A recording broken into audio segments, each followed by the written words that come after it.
Hi everybody, it's Adam, the geneticist and genomic data scientist here at Verdure Healthcare, and I would love to welcome you today to our session on chromosome 11.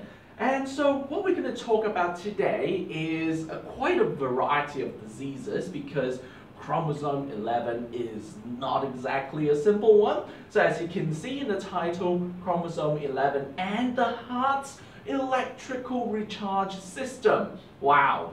Okay, so this is going to be very interesting. Okay, let's start off with some fundamentals. So as you might already know that chromosome 11 is the 11th biggest chromosome in the human body. So it is located right over here if you were to line up the entire set of chromosomes.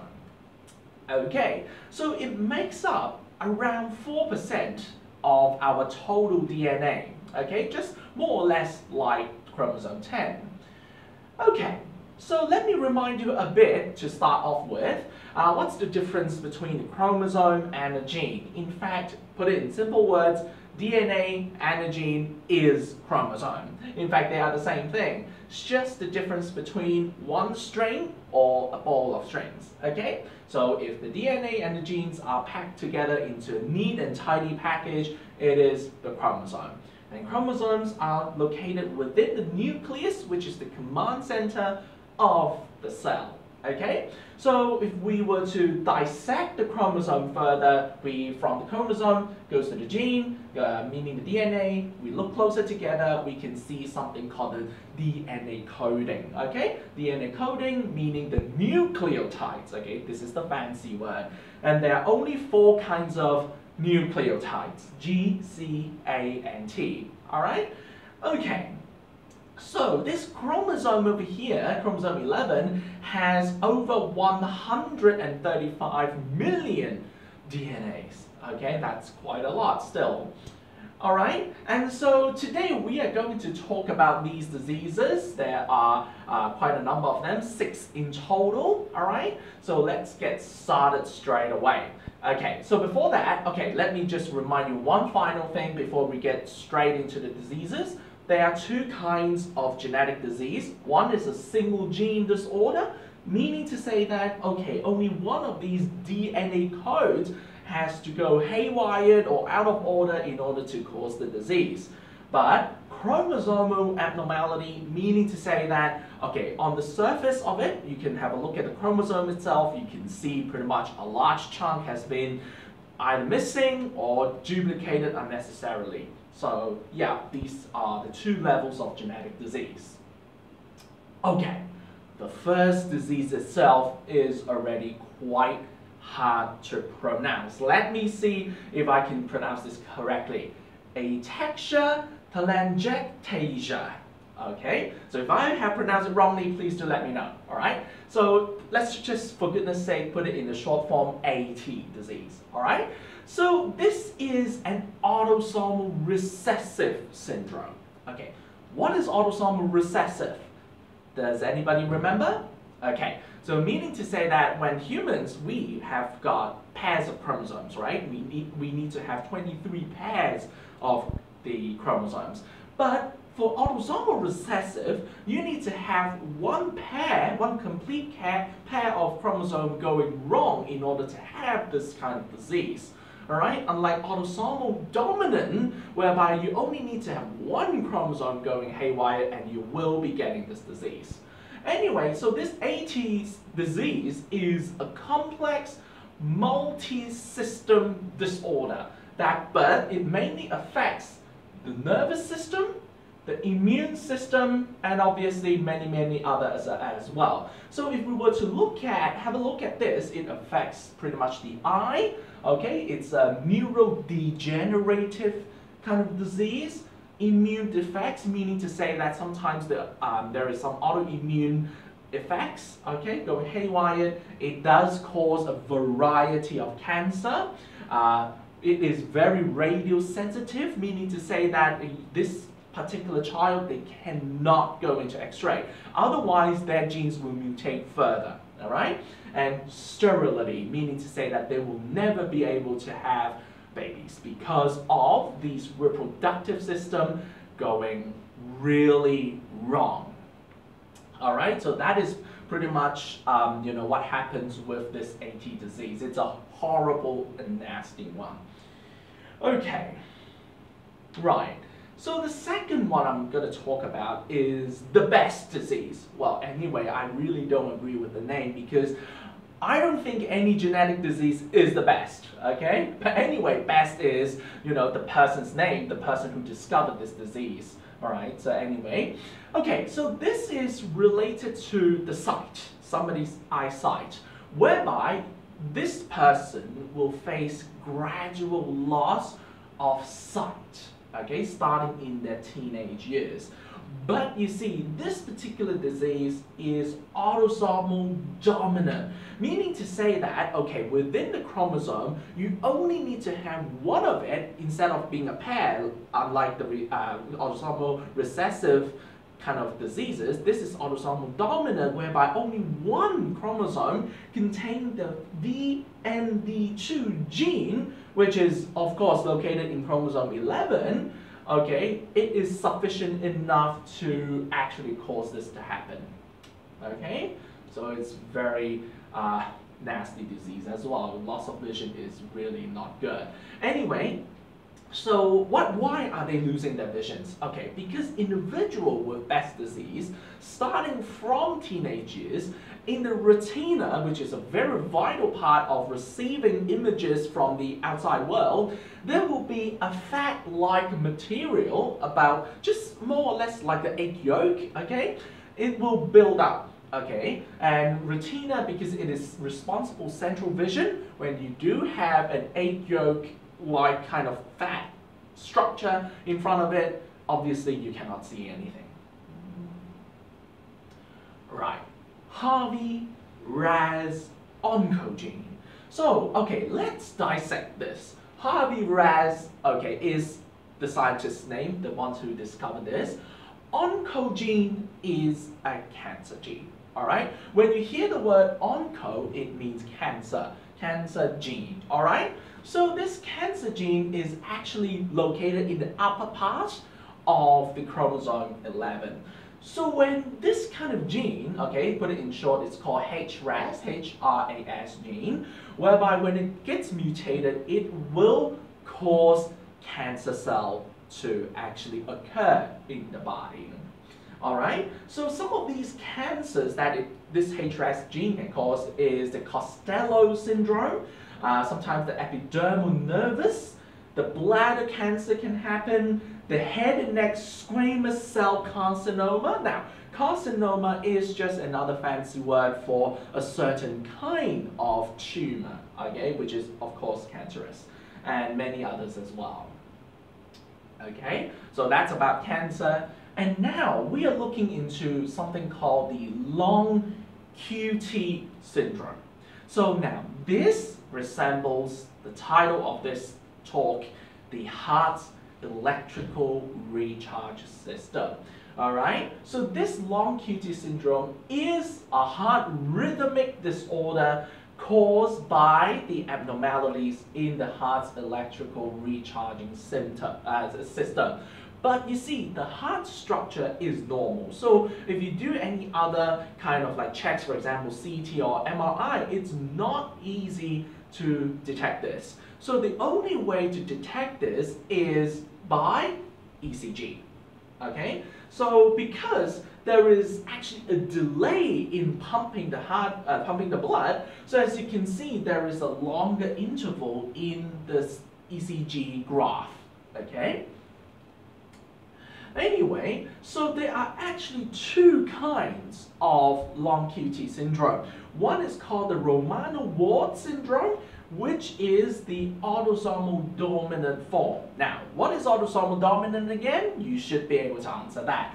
Okay, so this is a more common kind of long QT syndrome for people who has got this kind of a problem.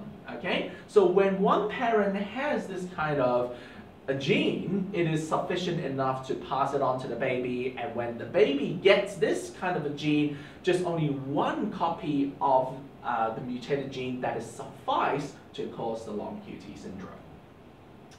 Okay, so another form is called the Gerbil and Lange-Nielsen syndrome. So this is the autosomal recessive form, meaning to say that both parents has to have the same kind of gene in order to cause this disease. All right. But you see, even though this is autosomal recessive, it is more severe. Okay. So more severe compared to the one that we just talked about, and usually this also comes with deafness. All right.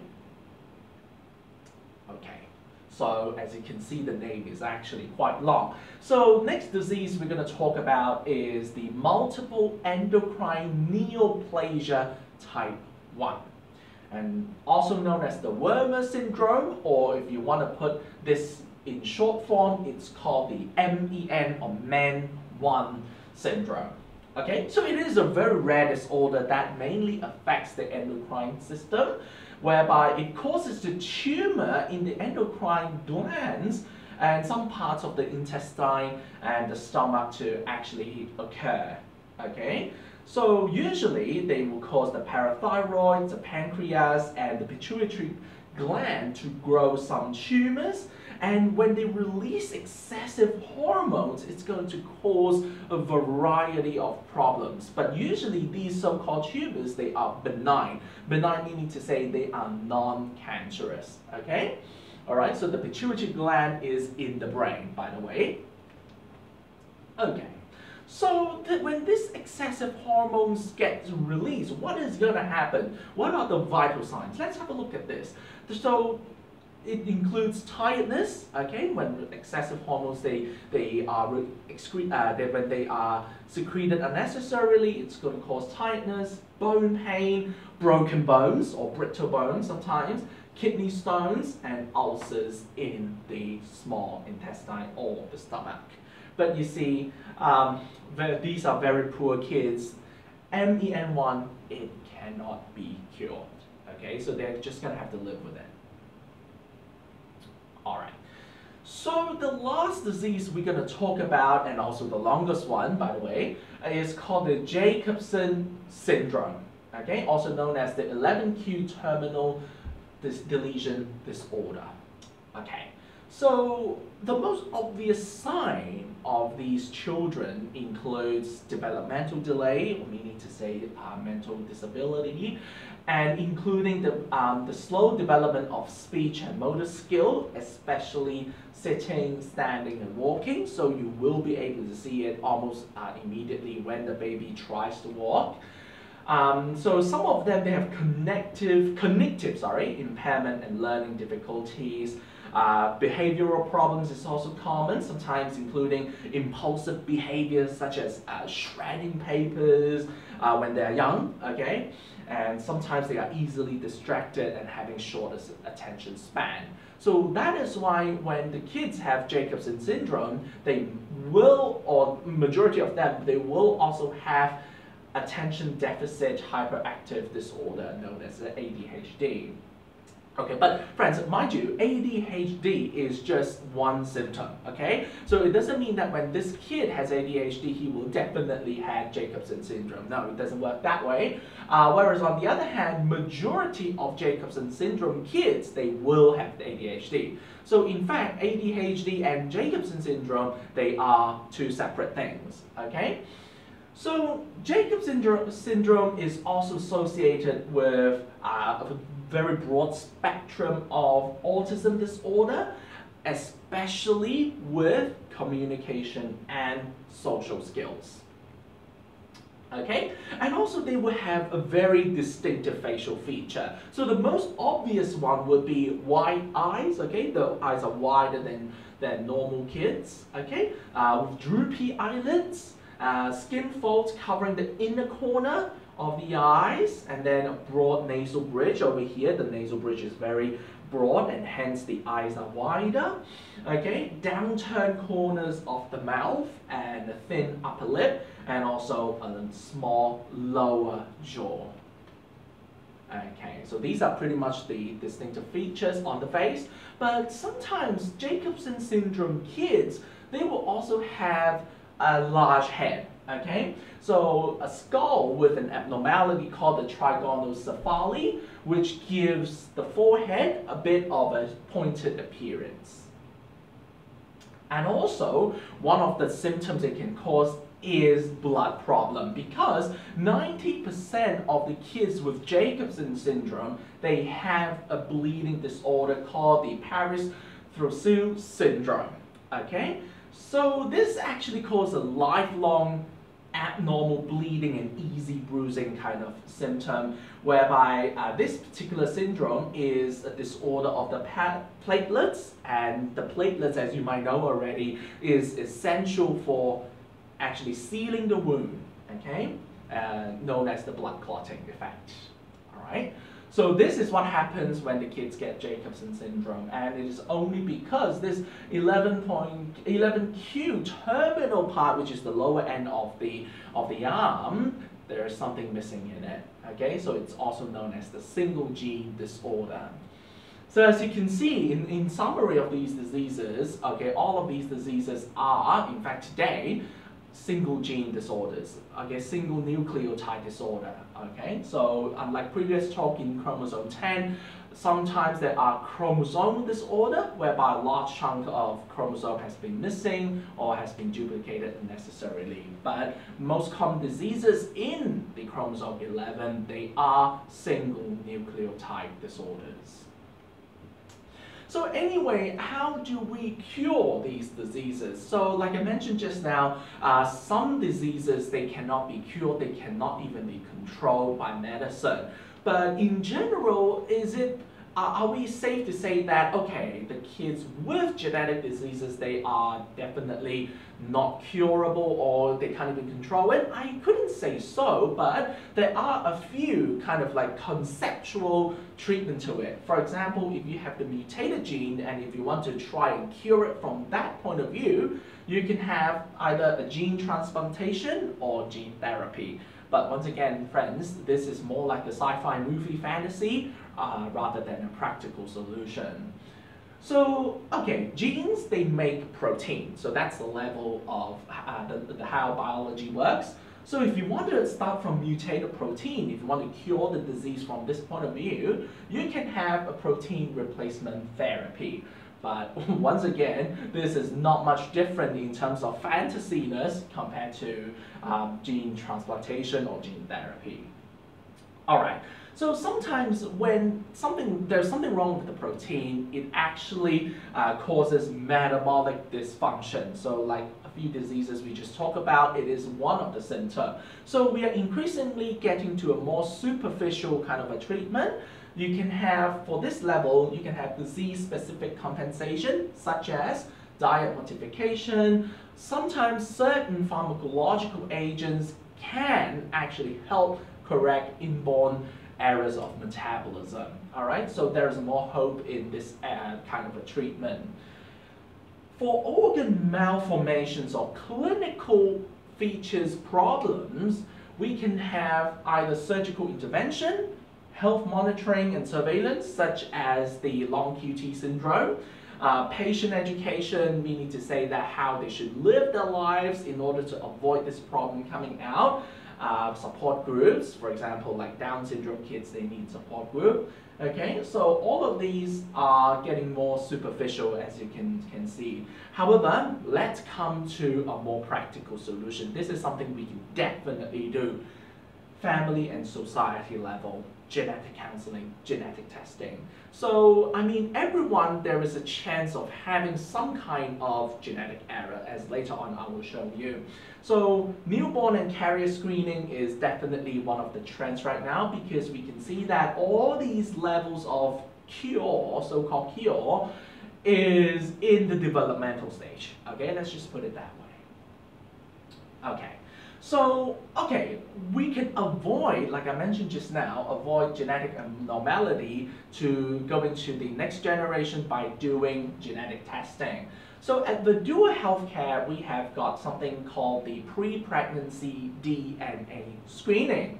Okay, so why do we need to do this? Okay, let's have a look at this article from the University of Chicago Medical School back in 2015. they're saying that humans carry 1 to 2 lethal recessive mutations on average, study estimate. And when humans carry on average 1 to 2 mutations, that, if inherited from both parents, can cause severe genetic disorder or death before reaching reproductive age, report scientists from the University of Chicago and Columbia University. So these two top unis from the US, the medical schools, link strong hands together and they make this kind of a research. And it means that me and you, we could be a carrier of some kind of genetic disease. And this is not good. So, okay, that is in the US, that's thousands of miles away. But what about Malaysia?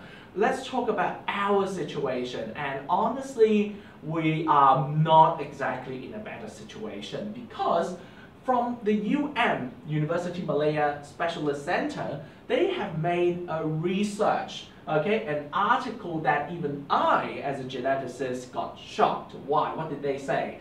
Yearly, around 16,500 of Malaysia's 550,000 babies are afflicted with congenital abnormalities, and about 1/3 may succumb to these illnesses before reaching their first birthday.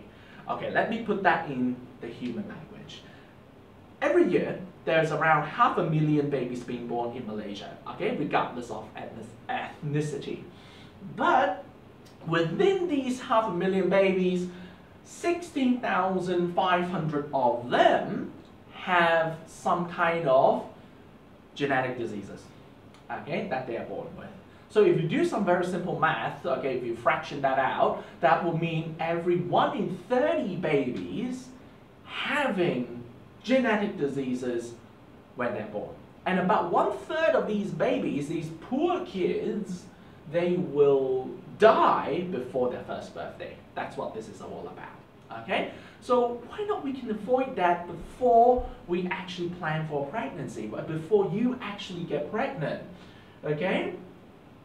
So that is why our pre-pregnancy DNA screening, we have 2 parts, and this is a no-joke kind of genetic test. Why? Because first of all, we're going to analyze all 23 chromosomes in your body, okay? The husband and the wife. We're going to analyze all of your chromosomes. So what are we looking for here? We're going to look for deletion, meaning to say that this is a normal chromosome, but bits and pieces have been missing, okay?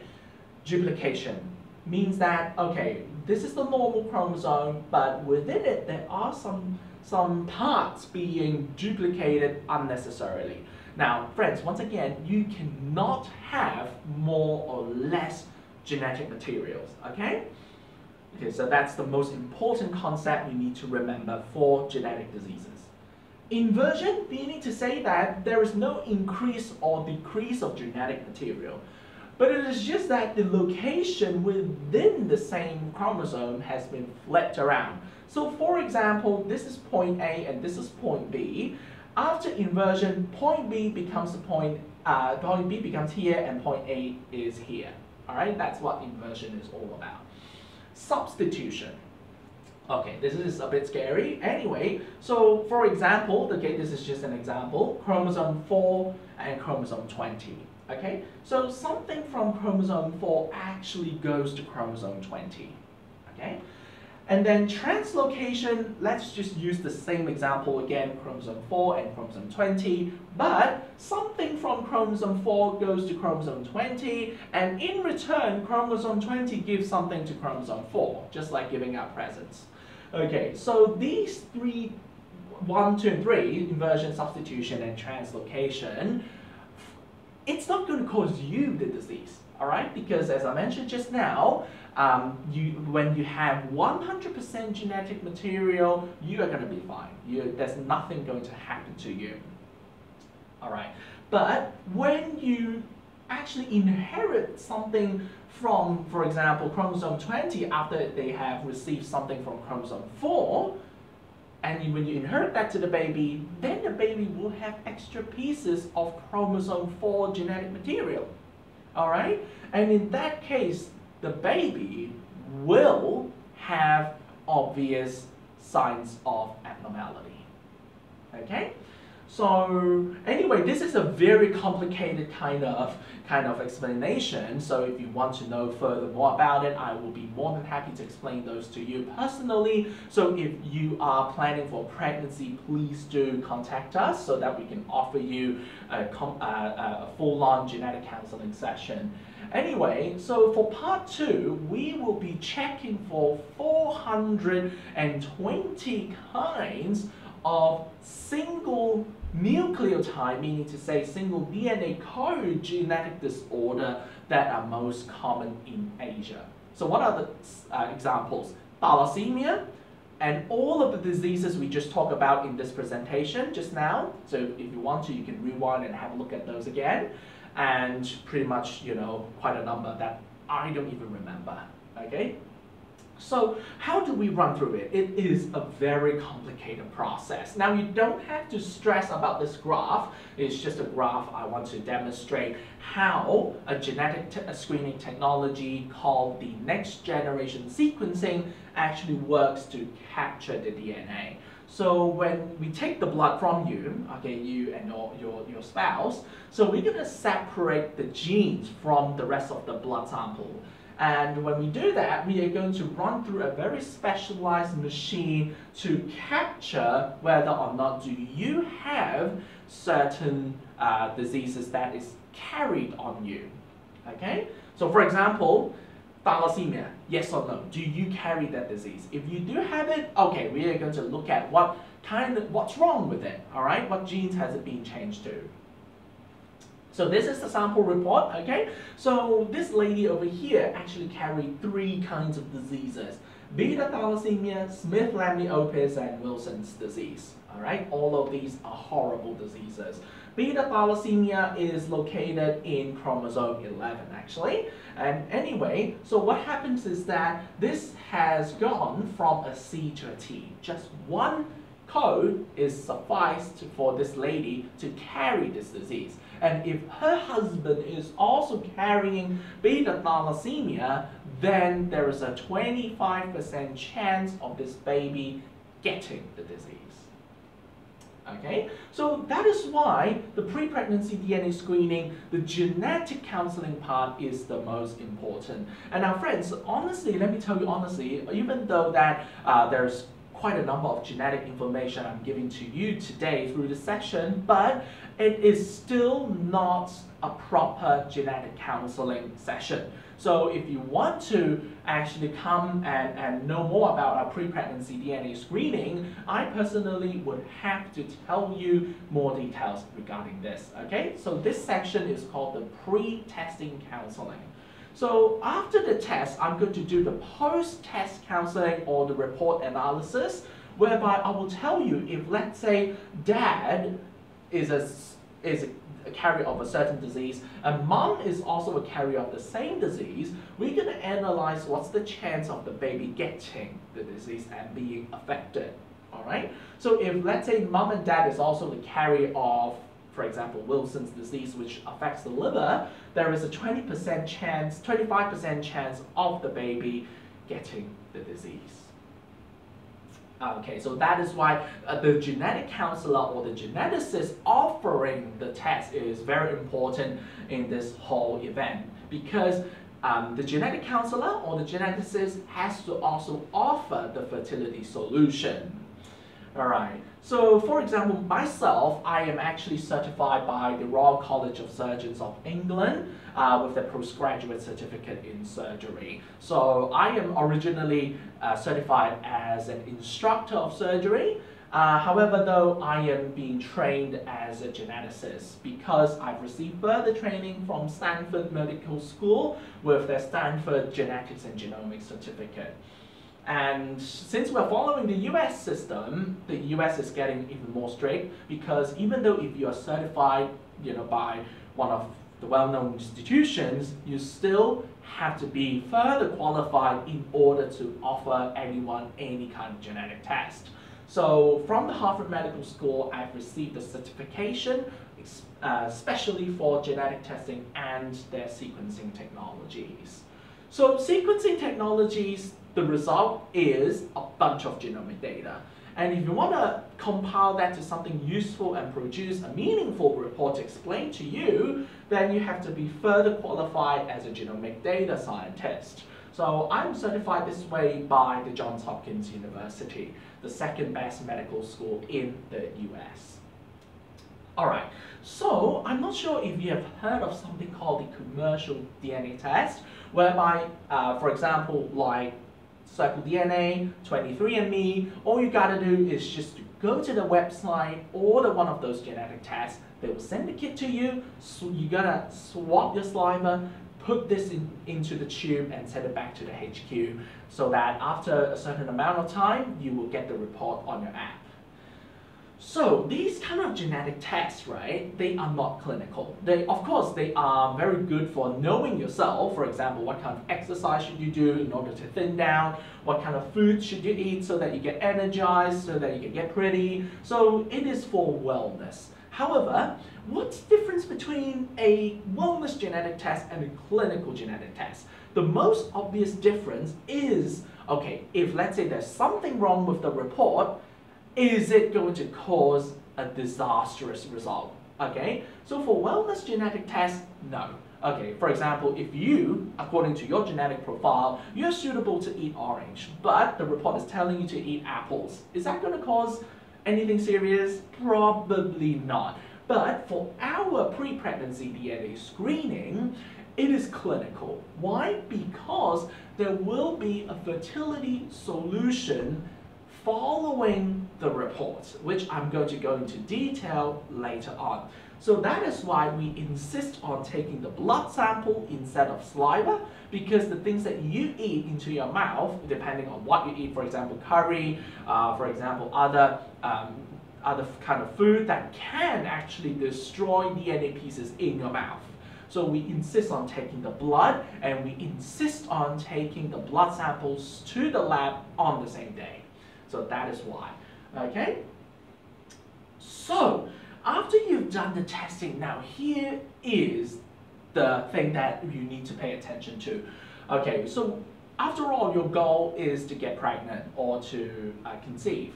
So, the next step is to work on the quality of the sperm and the egg cells. So this is in regards of not really taking into consideration of the reports that is being produced by the genetic test, because after all, we are trying to avoid diseases such as Down syndrome, Edward, and Patel syndrome. Why? Because these diseases are not caused by inheritance. Okay? Unlike all other diseases that we just talked about, unlike all other diseases in this Facebook Live series, Down syndrome, Patel similar diseases, they are caused by spontaneous mutation, meaning to say that these are caused by sudden gene defects that are not even seeable in the parents. Okay? So by working on the quality of the sperm and the egg cells, you can lower the risk. Okay? You can't say that it is completely no risk, but you lower the risk of these happening. Okay, so our fertility supplements has been awarded with the Reader's Choice Award by the Baby Talk and Mama Papa magazine. So this is one of the biggest media in this trade. So thank you very much everyone for your support. We are the winner. And with our VHC formula female 1 and female 2, which is the fertility supplement for ladies. Okay, so it actually works on the ovulation, alright, especially when you're planning for a natural pregnancy, you should have this. And then it also works on the egg quality as well. Okay, and the second one is the natural fertility food supplement for guys, which is the VHC formula male. It works on the sperm quality in terms of their swimming capability, their shape, make sure their heads don't stick together, and also their quantity. Alright, so things goes both ways, and that will enhance the probability of you getting pregnant naturally. And of course, one of the products that we had won the Reader's Choice Award is the VHC formula confinement 1 and 2. So confinement is the process of recovery after you've delivered the baby. So not only that it will help you recover from this hard work, but it will also prepare you for the next pregnancy. Anyway, so we, over the past 18 years, for our honesty and for our quality of service, we have also been awarded the Super Brand, and this organization is from the UK. So according to their director, the panel of judges has 3,000 members, and all of them are either CEO or VP of some kind of a top company, and we need to get 80% mark from each and every one of them in order to be certified as a super brand. So we thank you once again very much for your trust and your support. If not, it is very impossible for us to get this kind of a privilege. Okay, so after you've bootstrapped your sperm and the egg cells, now this is the moment of truth, okay? Right, remember what I said just now about wellness genetic tests and clinical genetic tests. So how are they different? Clinical genetic test needs a follow-up solution. So this is it. This is the moment of truth. Should you get pregnant naturally or with IVF? That really depends on the result.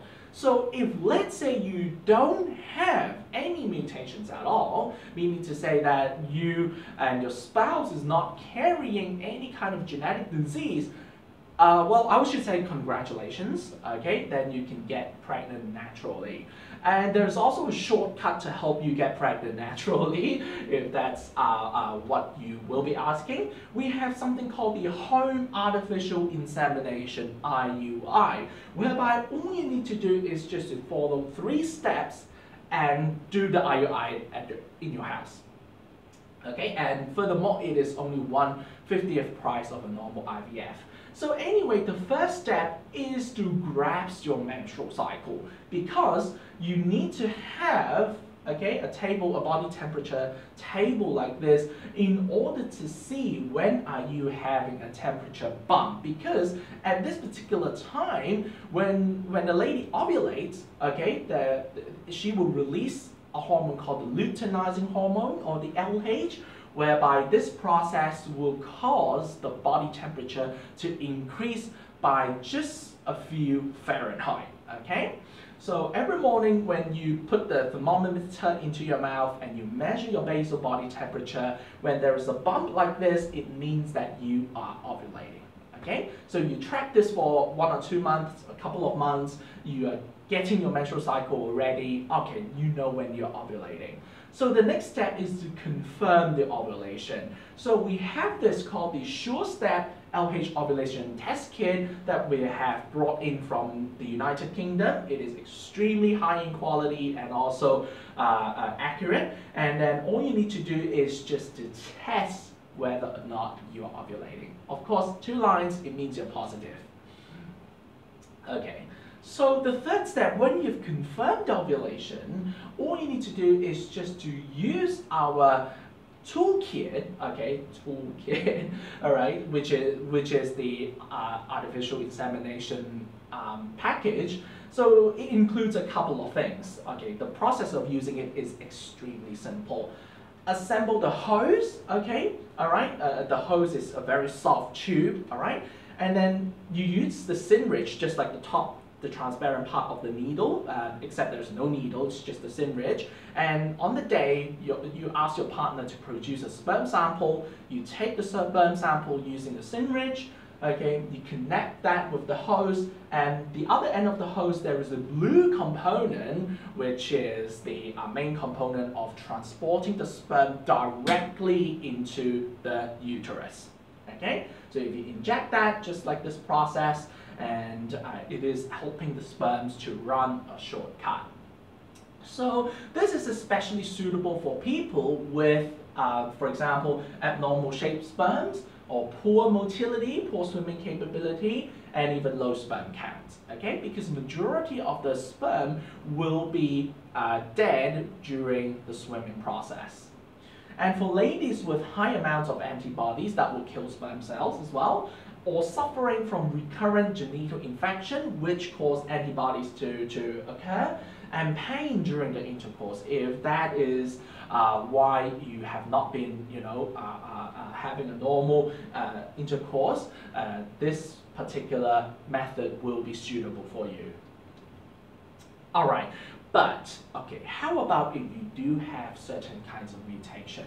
So, for example, if you and your spouse are carrying thalassemia genes, then we would strongly suggest you to do embryo genetic selection that is part of the IVF. Okay, so just to put it in short, when you are carrying the same mutation, there is a 25% chance of the baby getting the disease. Hence, you need to do IVF and embryo genetic selection to avoid this situation.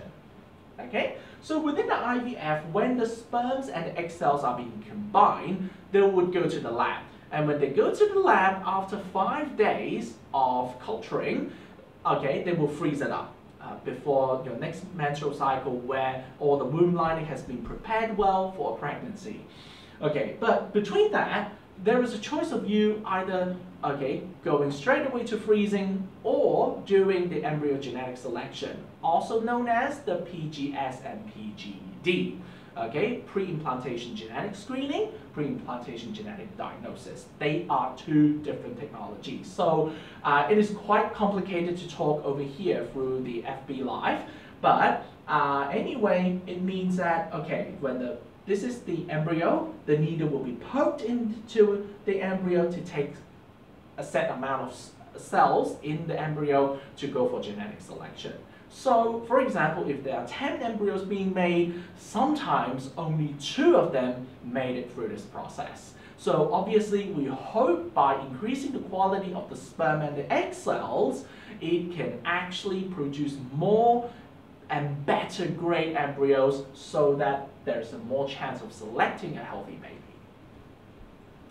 Anyway, so why not just everyone should go for the IVF? Okay, 2 things. Number 1, money is a problem, because if you search on Google cost of PGS PGD in Malaysia, it can come to a conclusion of 35 to 50,000. Okay, easily.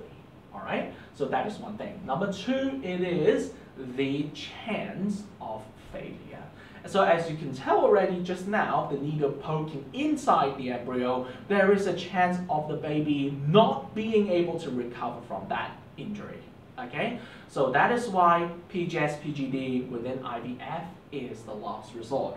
And still, even if you don't have any mutations at all, there is some sort of reason to go for IVF, and still you don't have to go for the PGS PGD.